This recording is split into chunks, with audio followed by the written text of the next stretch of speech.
this government decision.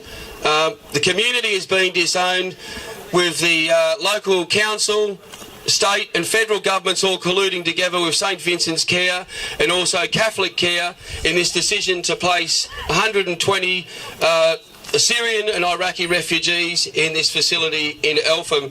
Our aged deserve much better than that. They've been totally disowned. But just to start with a few formalities, there's some water here that's for free. There are toilets down there that are lefty-free, with police protection, so you can have a crap in peace, and you're not going to be molested on the toilets. So it is. Look, we've got some fantastic speakers today, and it's a great pleasure. I'm from Sydney. Look, the problems that we've seen in Sydney, Western Sydney and Southwestern Sydney, and the problems that are going to happen in Eltham, it's not a campaign of hate, it's a campaign of reality. It's a campaign of love and realism. I love my people, I love the Australian people, and I love our aged, and they deserve much better than to live in a compromised situation with their security at risk and the local community too. Now, I'd just like to sort of read that we've got the guest speakers today. We've got Hugh Pearson, we've got Gary, who's a local that many of you know. Gary has been instrumental in organising the campaigns, for the local residents opposing the disastrous government decision to place these refugees in aged care. Gary's a champion. I've known him for many years, and he wears his heart in his sleeve, and he's a bloody good patriot. And so is Sergio Redagali. He's another one who'll be speaking today. John Bolton, Farmer John, Toby Cook, myself, and there'll be another local, Sandy Pike. Sandy Pike's been instrumental also helping Gary in the campaign, and she's spoken to media and done a fantastic job. But the first speaker of the day is John Bolton, and John Bolton, I've known John Bolton not for a long period of time, but he sees himself as an independent political activist, and he says that he comes from the radical centre of politics, and he's spoken at many Reclaim rallies over the years, and he's defended patriots in court who have been attacked by Antifa. And the good news is that the patriots were acquitted, and Antifa, the members are still on trial for assault. So John's big campaign, he would like to see the Quran put in a brown paper bag and banned. So welcome John Bolton to the stage. Thank you very much.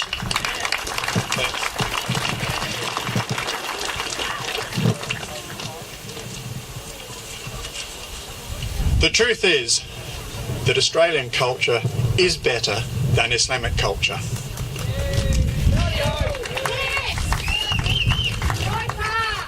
We're here today to exercise our right to free speech in political discussion. We are protected here in Australia by our Constitution. We're not here to incite violence or hatred towards anyone. We're here to talk about working peacefully within the law of Australia, that is Australian law, not Sharia law. The Quran says things that are against our laws. And of course, not all Muslims practice the texts as they are written.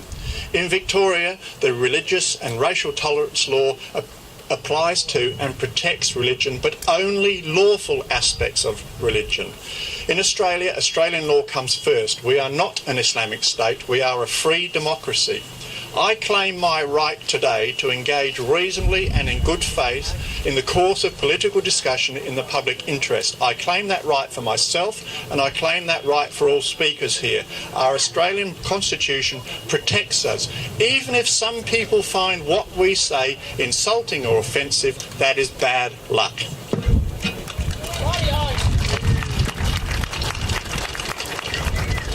If you come to Australia, you must leave your barbarian ways behind. You must fit in with Australia, because we are not going to try to fit in with you.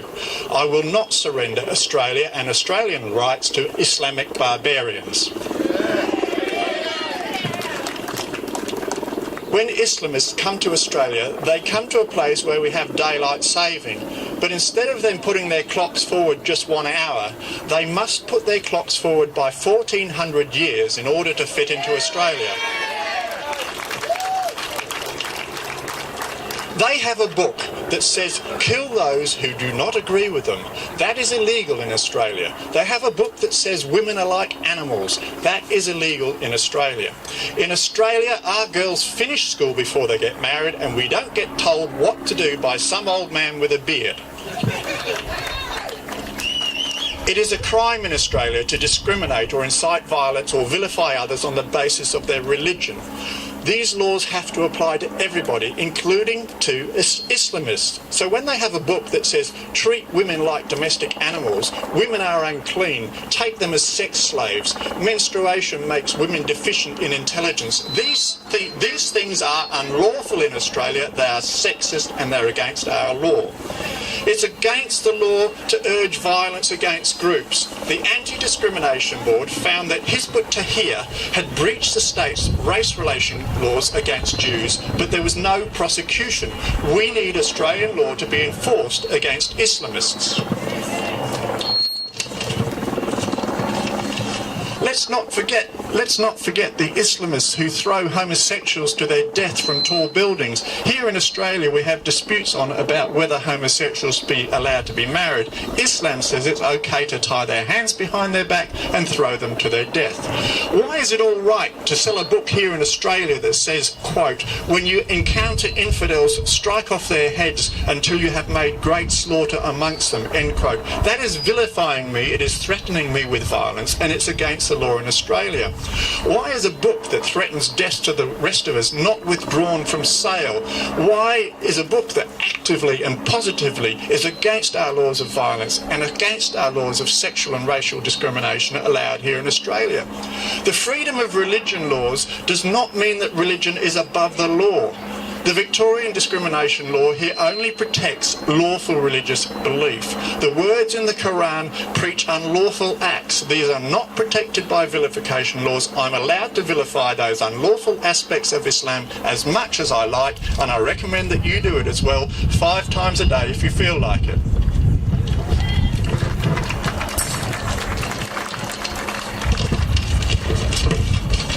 We have tough new laws in Australia against religious vilification, but if you don't want your religion to be vilified because you have pedophile priests, then stop your preachers from being pedophiles. If you don't want your religion vilified for discriminating against women and inciting violence and death of non-believers, then speak out against it and stop your religion from saying those things. I say the Quran is a breach of state laws in Victoria in particular. Religious belief here is only protected by Victorian law if it is lawful religious belief. It's not lawful in Australia to say when you encounter infidels, strike off their heads until you've made great slaughter amongst them. It's not lawful in Australia to say women are like farm animals. The Quran has been made unlawful by the state government of Victoria. I want them to now enforce the law.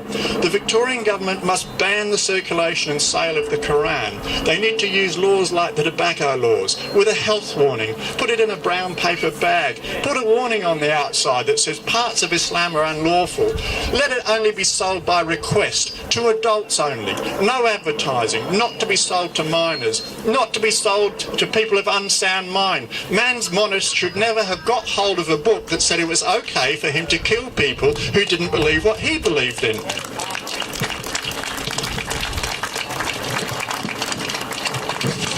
In particular, the state of Victoria should not be providing in prison to prisoners, people who have been convicted of terrorist laws. They should not be providing a Quran to them when that Quran says it's okay for them to kill people who don't believe what they believe in. I say the Quran as it stands must be withdrawn from public sale in Australia. It must be a condition of all funding to Islamic schools and mosques in Australia that they do not cite from the Quran those passages that are unlawful. If it's a crime in Australia to incite violence or vilify others on the basis of their race or religion, that law has to apply to all of us, including Islamists. I will not surrender Australia to Islam. Thank you.